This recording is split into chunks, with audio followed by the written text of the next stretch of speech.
Comienza el que muchos han calificado como el mes más peligroso del sexenio, el último mes, el mes donde aún no muere lo viejo, pero tampoco ha nacido lo nuevo, el mes donde se suelen imponer vanidades, rencores, ilusiones de legado, donde se catalizan conflictos, donde se ajustan las cuentas. Sí, un mes muy difícil. Iniciamos este último mes de gobierno del presidente Andrés Manuel López Obrador en una situación económica delicada. Según coinciden en ello desde el Banco de México hasta las consultoras internacionales, confrontados con Estados Unidos y Canadá por una reforma judicial que es casi unánimemente rechazada y que se quiere aprobar fast track sin atender sus innumerables errores, contradicciones y carencias, y con los peores números de seguridad de nuestra historia, 200.000 muertos y 50.000 desaparecidos en lo que va del sexenio. Bueno, y ayer en el Zócalo se habló de otro país, así lo escribió Sergio Sarmiento.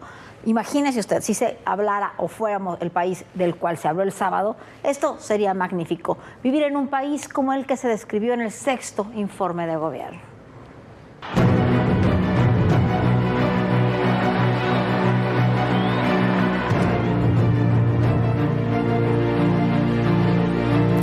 Hoy rindo mi último informe de gobierno. Cada mes salen de la pobreza 100,000 mexicanos. Se elaboraron 160 millones de libros de texto con orientación científica y humanista. El programa de becas a estudiantes de familias pobres nos ha permitido reducir considerablemente el abandono escolar en todos los niveles educativos. En el programa Sembrando Vida, 433,000 campesinos son apoyados. Que se oiga bien, que se escuche lejos. Es el programa de reforestación más importante del mundo. Ya es una realidad que en 23 estados el sistema de salud universal y gratuito para personas sin seguridad social, conocido como IMSS Bienestar. Este sistema de salud pública ya es el más eficaz en el mundo. Dije que iba a ser el mejor, que iba a ser como en Dinamarca. No, no es como en Dinamarca, es mejor que en Dinamarca. Adquirimos 90,000 metros cuadrados de almacenes techados en Huehuetoca, Estado de México, en donde se estableció una megafarmacia desde la cual se distribuyen los medicamentos a todo el país para que nadie se quede sin medicinas. Nos hemos ahorrado alrededor de 2 billones de pesos durante el sexenio por no permitir la corrupción. En este sexenio desplazamos a China y a Canadá y hoy somos el principal socio comercial de Estados Unidos. Nuestra moneda ocupa el 2.º lugar en el mundo en fortaleza con relación al dólar. Somos el 2.º país del mundo con menos desempleo. No hemos querido transar para que nos aprueben todo. A ver, aquí vamos a hacer una consulta, aunque mañana nos van a criticar. Que levanten la mano los que piensan que es mejor que a los ministros los elija y a los jueces, el presidente y los senadores. Que levanten la mano. Pues no veo a nadie. Que levanten la mano los que consideren que es mejor que los elija el pueblo, a jueces y magistrados. Vamos a terminar el sexenio con un crecimiento promedio del 1%, algo verdaderamente excepcional ante un entorno económico extremadamente difícil en el país y en el mundo. Antes de finalizar nuestro gobierno, dejaremos de importar el 90% de los combustibles y a finales de este año seremos autosuficientes en gasolinas, diésel y turbocina.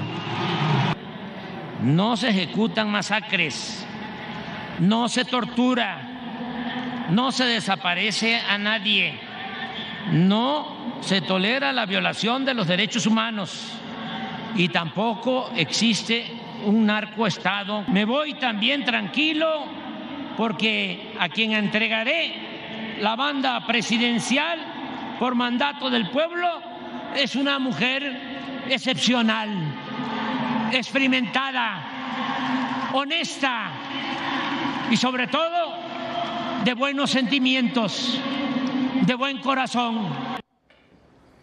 Bueno, eso es una parte, duró casi 2 horas esa letanía, pero lo que pasa es que la realidad es muy terca y buena parte de lo que ahí se dijo lamentablemente no es cierto. El crecimiento que terminará siendo menor al 1%, 0.9 en el sexenio, es el más bajo, o por lo menos igual a los peores sexenios que hemos tenido. Los más bajos. El presidente dijo en su toma de posesión que para esta fecha el crecimiento sería entre 4 y 5 puntos. Evidentemente eso no ha sido así. Tenemos un crecimiento más bajo que el de Estados Unidos, que siempre ha estado por debajo del nuestro. Y un crecimiento más bajo que la mayoría de los países. Se dijo ayer que tenemos una gran mejora en seguridad. Perdón, tenemos la cifra de muertos más alta de la historia desde la revolución. 200.000 muertos en el sexenio, va a cerrar prácticamente en 198, 199.000 muertos el sexenio, 50.000 desaparecidos que se podrían sumar. Tenemos 1/3 del territorio nacional, incluyendo la frontera sur, en manos del crimen organizado. Chiapas, Michoacán, Tamaulipas, otros estados están en una situación gravísima y en nuestra frontera sur tenemos un desafío a la seguridad nacional notable. La detención del Mayo Zambada y de los Chapitos nos pone en una crisis indudable con Estados Unidos, que hasta ahora, a 5 semanas de esa detención, no le ha ni contestado al gobierno mexicano de lo que ocurrió. Iniciará el sexenio, sí, con algunas obras muy grandes, muy importantes, pero que están todas inconclusas y con costos desbordados de su operación. El Tren Maya, que está sin concluir, tiene hasta ahora un costo 3 veces superior al proyectado. Estará en 25.000 millones de dólares. La refinería de Dos Bocas también está sin concluir, también tiene un costo 3 veces mayor al proyectado, otros 25.000 millones de dólares.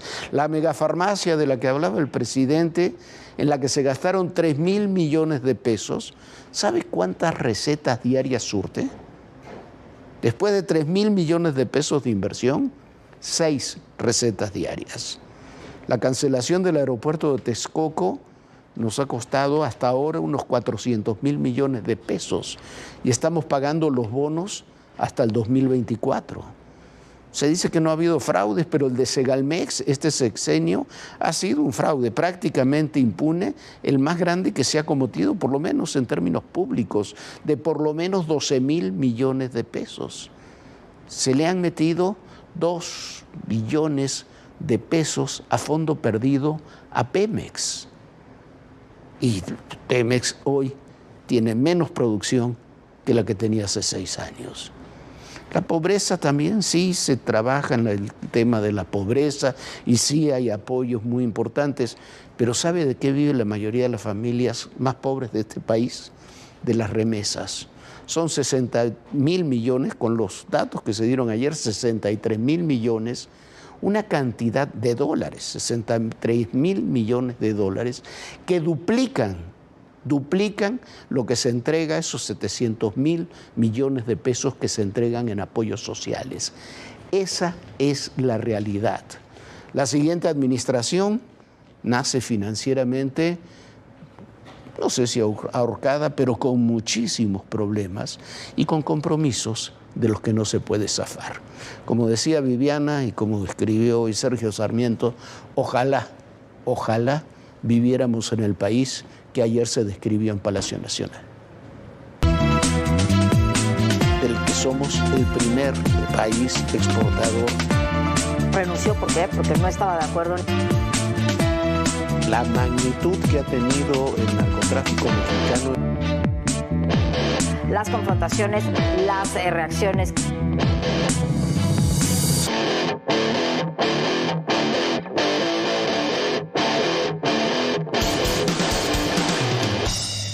Yosiel Cárdenas Guillén, el ex líder del Cártel del Golfo y fundador de los Zetas, permanece de manera indefinida en los Estados Unidos bajo custodia del Control de Inmigración y Aduanas. Bueno, el pasado viernes dejó la cárcel de alta seguridad de Terre Haute en Indiana tras cumplir 14 años de condena por narcotráfico. Se espera su deportación a México y también se espera que las autoridades mexicanas reclamen a Yosiel Cárdenas porque todavía tiene delitos aquí pendientes en México.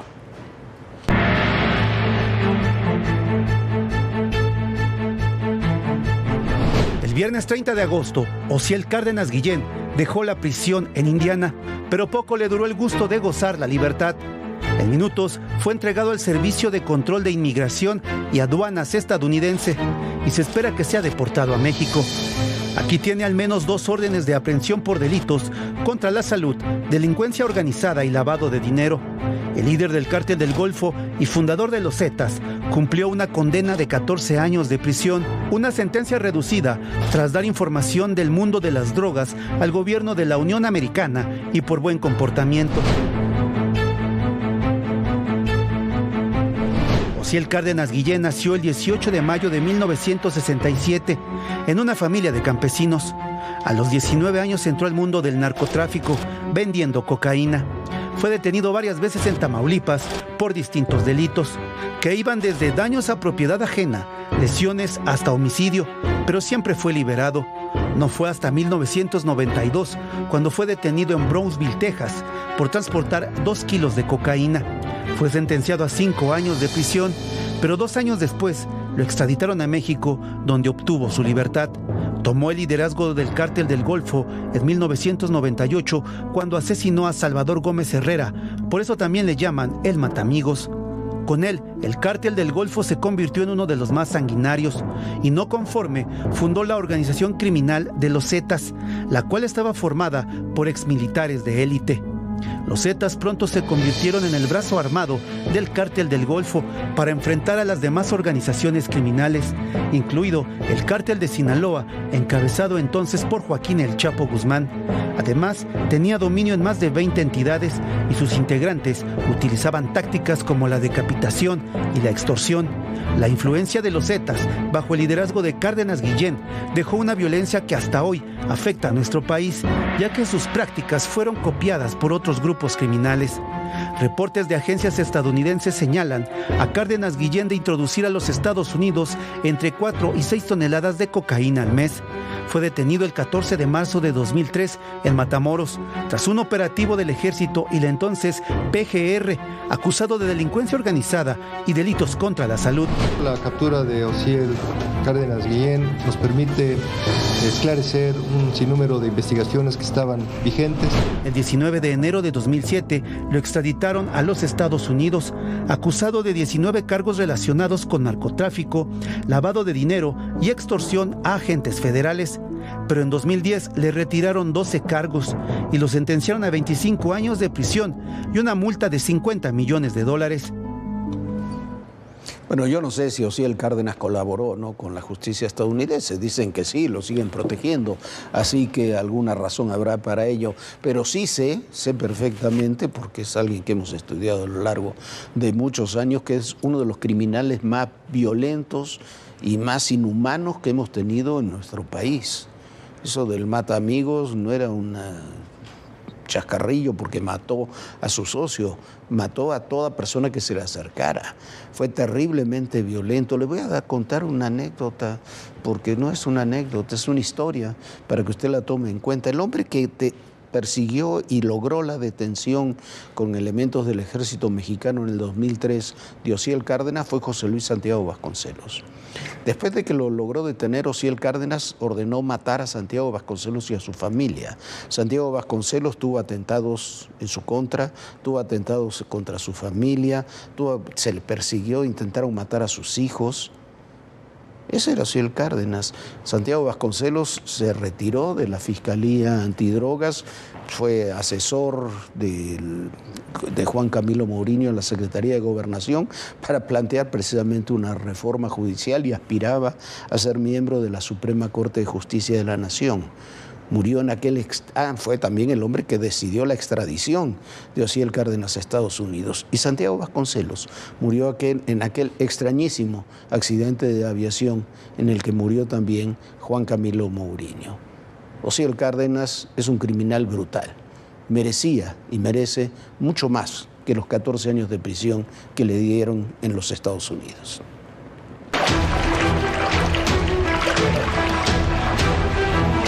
Ya el agua ya nos llega al nivel que ya no podemos.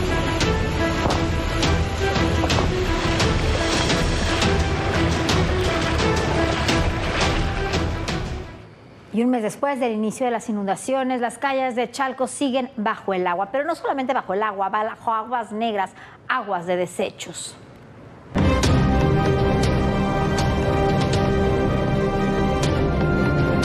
Ha sido muy triste, con mucha impotencia. El ver que bajaba, digamos, 2 centímetros, llueve y subía 4. Se cumple un mes y en Chalco llueve sobre mojado. La de este domingo incrementó los niveles de la inundación en las colonias Culturas de México y San Miguel Jacalones. El 2 de agosto, el colector pluvial Solidaridad se tapó con más de 500 toneladas de basura.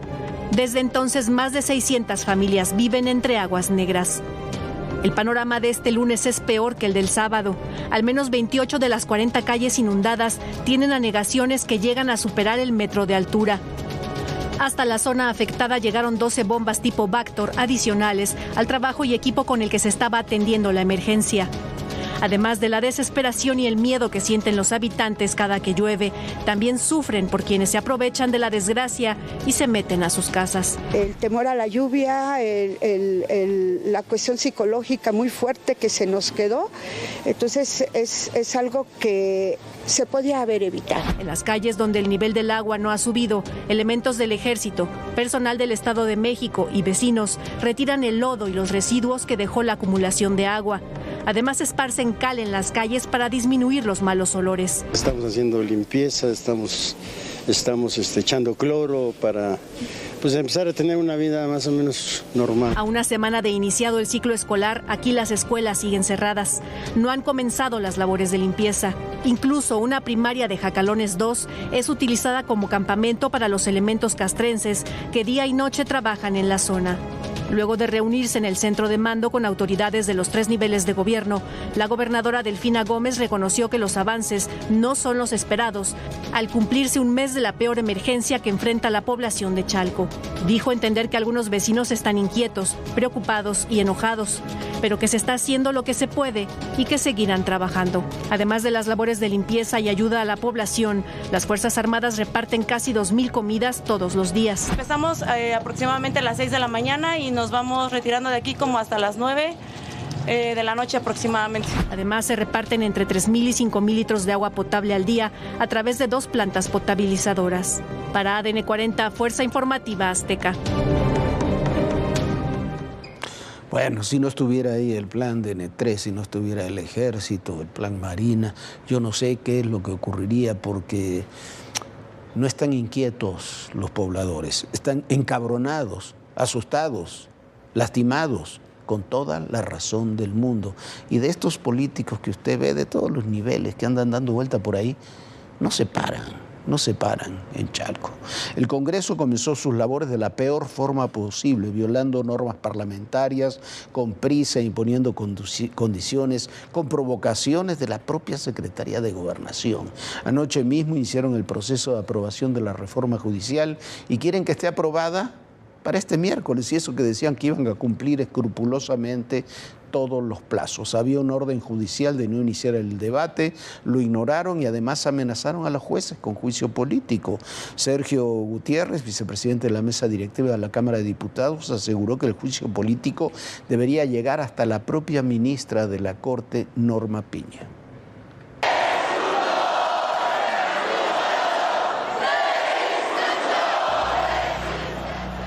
En medio de gritos y reproches entre el oficialismo y la oposición, inició la primera sesión ordinaria de la 66 legislatura.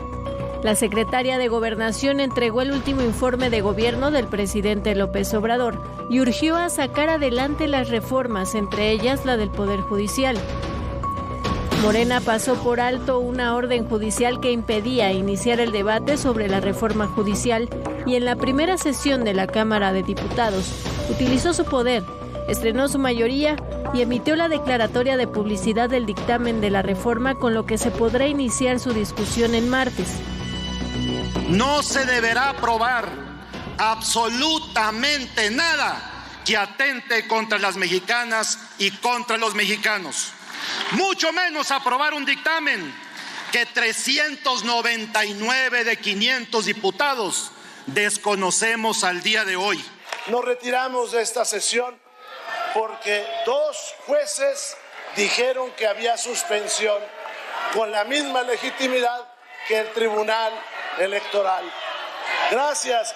Después discutimos, no se me aloquen. No nos podemos someter a la tiranía de la toga y el birrete. No podemos hacerlo, porque no son órganos competentes. El fin de semana, Marta Eugenia Magaña, jueza quinta de distrito en Morelos, otorgó una suspensión provisional en la que ordena a la Cámara de Diputados no iniciar la discusión ni votar el dictamen de reformas al Poder Judicial. Mientras que en Chiapas, Felipe Consuelo Soto, juez tercero de amparo y juicios federales, concedió una suspensión provisional que no impide la discusión o aprobación legislativa, pero sí ordena que si se aprueba en el Congreso, no se envíe a las 32 legislaturas estatales hasta que se resuelva de fondo.